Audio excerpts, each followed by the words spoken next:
वादग्रस्त IAS officer पूजा खेडकर यांनी बनावट डॉक्युमेंट सादर केलं होतं आणि त्यामुळे शासनाची फसवणूक केली होती आणि तसेच काहीशे प्रकार आता खेळामध्ये आले की काय अशा प्रकारची शंका उपस्थित केली जात आहे। मी सध्या वाशीच्या फादर अँगल स्कूलमध्ये आणि तुम्ही ही जी माझ्याबरोबर मुलं पाहतात ही अंडर 15 ची फुटबॉल टीम आहे। याच टीममध्ये आहे ते राज्यस्तरीय जेव्हा फुटबॉल स्पर्धा झाली होती ती ही टीम आहे ती खेळली होती फायनलमध्ये। या टीमचा पराभव हा पन्हाळ्याच्या स्कूल आहे त्या स्कूलने केला होता।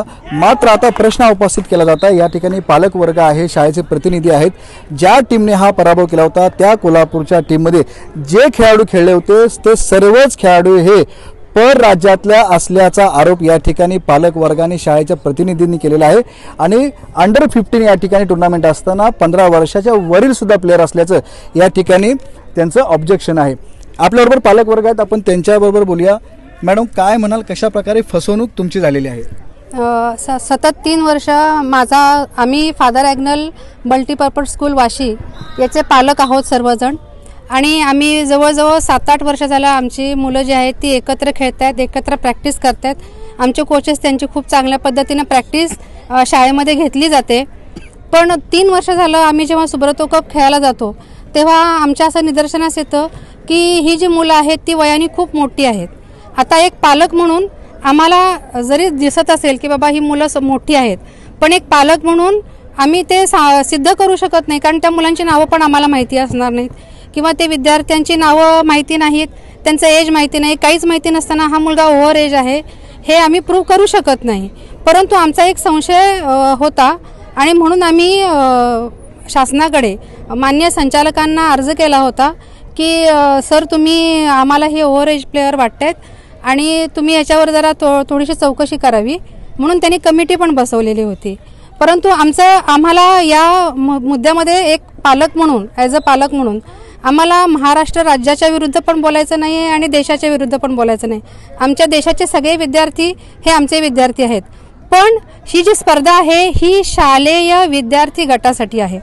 आमचं मत हेच आहे की हे जे खेळाडू आहेत हे शाळेचे प्रॉपर असावेत।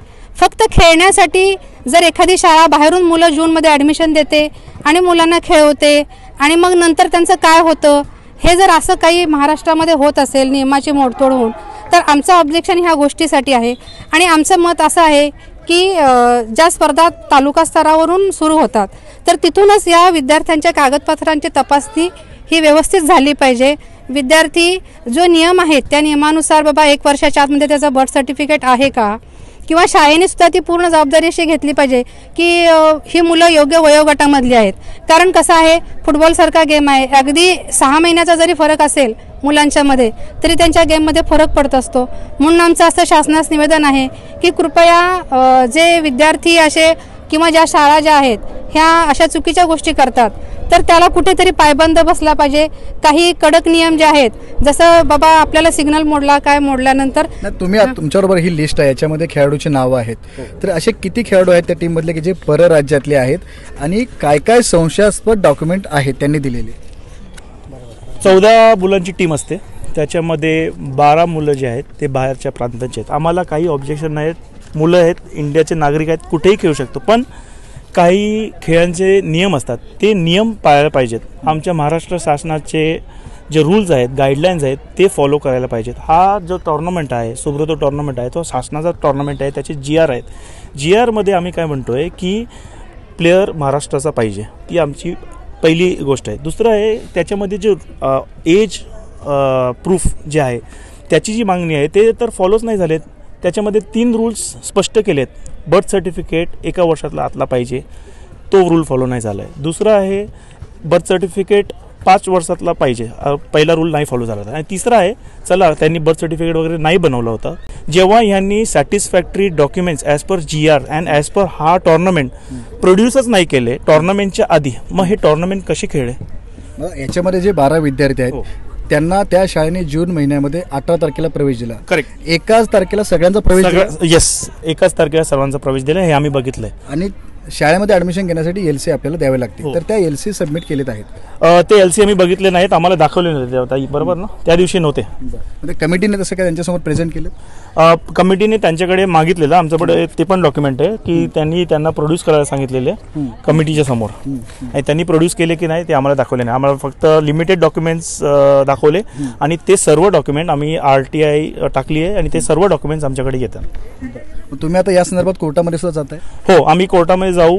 हे रूल्स नाही फॉलो झालेत, ठीक आहे. शॉर्टकट, कारण आम्ही हा मुद्दा सर का घेतला, बेसिकली जेव्हा आम्ही घरी आलो आमच्या मुलांनी आम्हाला एवढंच विचारलं की असंच असतं का, शॉर्टकटमध्ये सर्व भेटतं का? आम्ही एवढी मेहनत करतो, आमचे कोचेस 3 कोचेस 7-8 वर्ष त्यांना ट्रेनिंग देतात.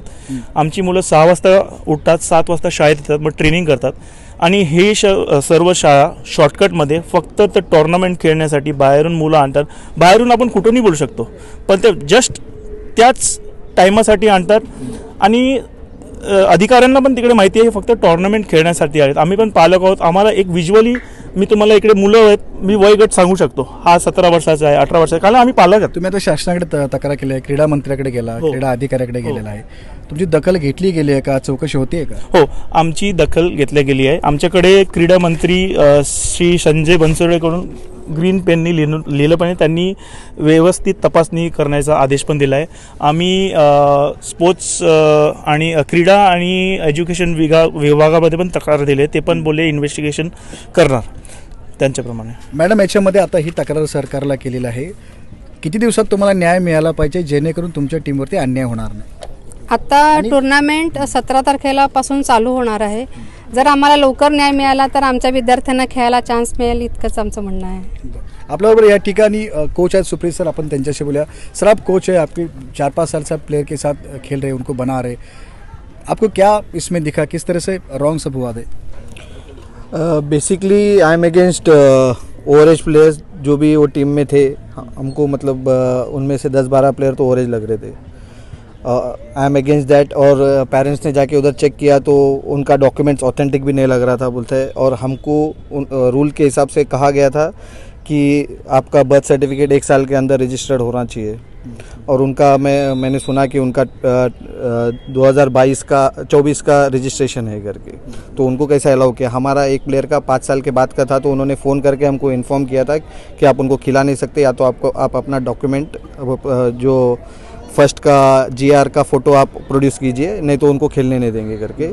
अगर हमको रूल ये कर सकते कि आपको फॉलो करना है, तो उनको भी रूल ये करना है कि 2024 का बच्चे को आप कैसे अलाउ किए करके. और एक ने मेरे ख्याल से उसमें 2-3 बच्चे हैं जिनका रजिस्ट्रेशन 2024 में है. नक्कीच आपण पाहतो की या टीममध्ये जी कोल्हापूरची टीम आहे याच्यामध्ये परराज्यातली मुलं आहेत, याच्यावरती त्यांचं ऑपरेशन असण्यापेक्षा ह्याच्यामध्ये मुख्य हा मुद्दा आहे की जी मुलं खेळली होती त्यांच्या टीममध्ये 12-13 ती सर्वच्या सर्व मुलं ही याच वर्षात जूनमध्ये त्यांना प्रवेश दिला होता, आणि ते देत असताना त्यांच्या LC या ठिकाणी बरोबर नसल्याचा ऑब्जेक्शन त्यांनी केलेला, किंवा ज्या काही तांत्रिक मुद्दे आहेत ते याच्यामध्ये योग्यरित्या हाताळले गेले नसल्याचा आरोप या पालकांनी केला आहे. त्यामुळे कुस्तीनंतर कोल्हापुराला फुटबॉलची पंढरी बोललं जातं, मात्र त्याच फुटबॉलच्या पंढरीमध्ये पन्हाळ्याच्या स्कूलमध्ये खेळणाऱ्या टीममध्ये कोल्हापूरचा एकही पोरगा दिसू नये आणि सर्व परराज्यातली पोरं दिसावीत, हे मात्र या ठिकाणी दुर्दैवी म्हणावं लागेल. विनायक पाटील, ABP माझा, नवी मुंबई. ABP माझा, उघडा डोळे बघा नीट.